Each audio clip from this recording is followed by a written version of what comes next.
Salam, selamat malam Amang Inang, Jemaat GKPA di mana saja berada, khususnya GKPA Penjernihan. Malam ini kita akan membaca sebagian kecil firman Tuhan. Sebelum kita membaca dan mendengarkan firman Tuhan, mari kita berdoa. Tak henti-hentinya kami mengucap puji dan syukur kehadirat-Mu Bapa, atas penyertaan-Mu di dalam kehidupan kami, hari lepas hari. Malam ini kami ingin membaca dan mendengarkan sebagian firman Tuhan. Sertai dan mampukanlah kami Tuhan dalam menyampaikannya. Di dalam nama anak-Mu Tuhan Yesus Kristus, kami berdoa dan mengucap syukur. Amin.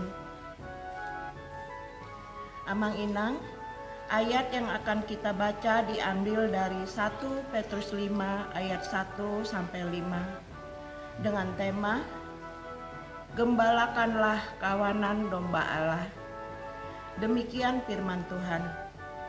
Aku menasihatkan para penatua di antara kamu.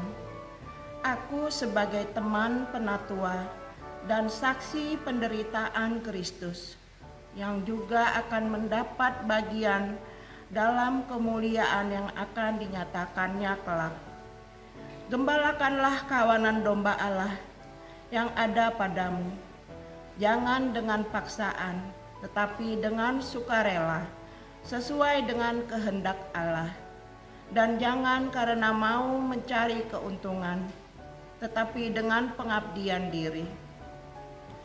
Janganlah kamu berbuat seolah-olah kamu mau memerintah atas mereka yang dipercayakan kepadamu, tetapi hendaklah kamu menjadi teladan bagi kawanan domba itu.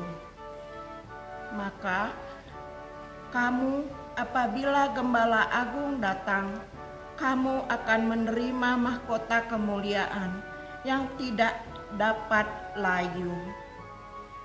Demikian jugalah kamu, hai orang-orang muda, tunduklah kepada orang-orang yang tua, dan kamu semua rendahkanlah dirimu, seorang terhadap yang lain, sebab Allah menentang orang yang congkak, tetapi mengasihi orang yang rendah hati. Demikian firman Tuhan. Dari 1 Petrus 5, dapat kita simpulkan bahwa 1 Petrus 5 adalah pasal kelima surat Petrus yang pertama dalam perjanjian baru di Alkitab Kristen. Digubah oleh Simon Petrus, salah satu dari ke-12 rasul pertama Yesus Kristus. 2. Berisi nasihat bagi para penatua untuk mengembalakan kawanan domba Allah. Dari kelima ayat tersebut, kita fokus terhadap ayat yang kedua. Gembalakanlah kawanan domba yang ada padamu, jangan dengan paksa, tetapi dengan sukarela, sesuai dengan kehendak Allah, dan jangan karena mau mencari keuntungan, tetapi dengan pengabdian diri. Dari ayat kedua itu dapat kita maknai bahwa ayat ini memang ditujukan kepada pemilik jemaat atau para sintua.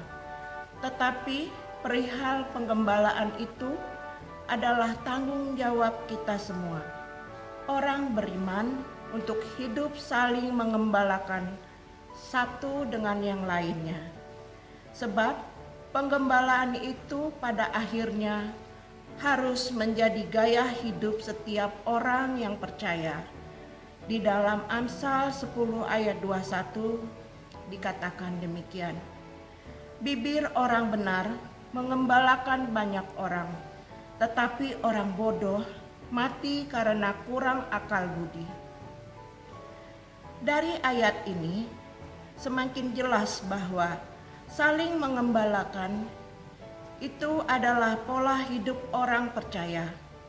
Kemudian yang dimaksud dengan kawanan domba yang harus digembalakan adalah setiap jemaat gereja. Bagi pelayan Tuhan atau sintua, haruslah mengembalakan setiap anggota keluarganya, setiap karyawannya apabila dia seorang pemimpin perusahaan, orang-orang yang membutuhkan perhatian, dan orang-orang yang ada di sekeliling kita. Jika demikian, siapa yang mengembalakannya? Maka jawabannya ialah setiap orang yang percaya dan beriman kepada Tuhan Yesus Kristus. Di dalam gereja harus ada kerjasama yang baik antara yang satu dengan yang lainnya, bukan saling menjatuhkan, melainkan saling membangun dan saling menguatkan, saling memperhatikan dan tidak pilih kasih, seperti misalnya hanya karena saya kaya kemudian memperhatikan yang kaya. Karena memberi keuntungan kepada kita, baru kita balas memperhatikannya. Ini salah, ini prinsip dunia. Allah mau kita memperhatikan siapa saja, memperdulikan siapa saja, dan menghormati siapa saja tanpa memandang muka, sebab kita adalah pelayan. Dikatakan di dalam Filipi 4 ayat 5, hendaklah kebaikan hatimu diketahui semua orang. Tuhan sudah dekat, bahkan kepada orang asing pun. Walaupun tidak seiman, kita harus memperhatikan, seperti dijelaskan dalam Imamat 19 ayat 34. Bagaimana cara mengembalakan? Pertama, dengan sukarela, yaitu tidak dengan paksa atau tidak mencari keuntungan. Kita memperhatikan orang lain bukan karena merasa terpaksa atau dipaksa, melainkan karena kita mau mengasihi sesama dengan penuh hati, dan juga bukan karena menerima upah atau mendapat keuntungan. Kedua, dengan mengabdikan diri, yaitu memperhatikan dengan ketulusan hati. Oleh sebab itu, saudara-saudaraku terkasih, marilah kita saling mengasihi, sebab kasih itu berasal dari Allah, dan setiap orang yang mengasihi lahir dari Allah dan mengenal Allah. 1 Yohanes 4 ayat 7. Bila setiap orang saling mengembalakan di dalam kasih, betapa kuatnya gereja Tuhan. Demikian firman Tuhan, hendaklah kita melakukannya di dalam kehidupan kita. Amin. Kita berdoa. Terima kasih Tuhan atas firman-Mu malam ini. Mampukan kami memahaminya dan melakukannya di dalam kehidupan kami. Biarlah kami semua boleh menjadi gembala yang baik bagi semua orang, dan selalu mengandalkan Tuhan dalam pelayanan kami.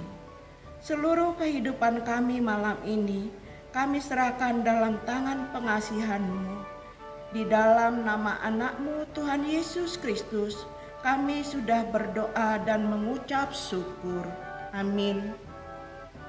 Selamat malam, Amang Inang. Demikian firman Tuhan.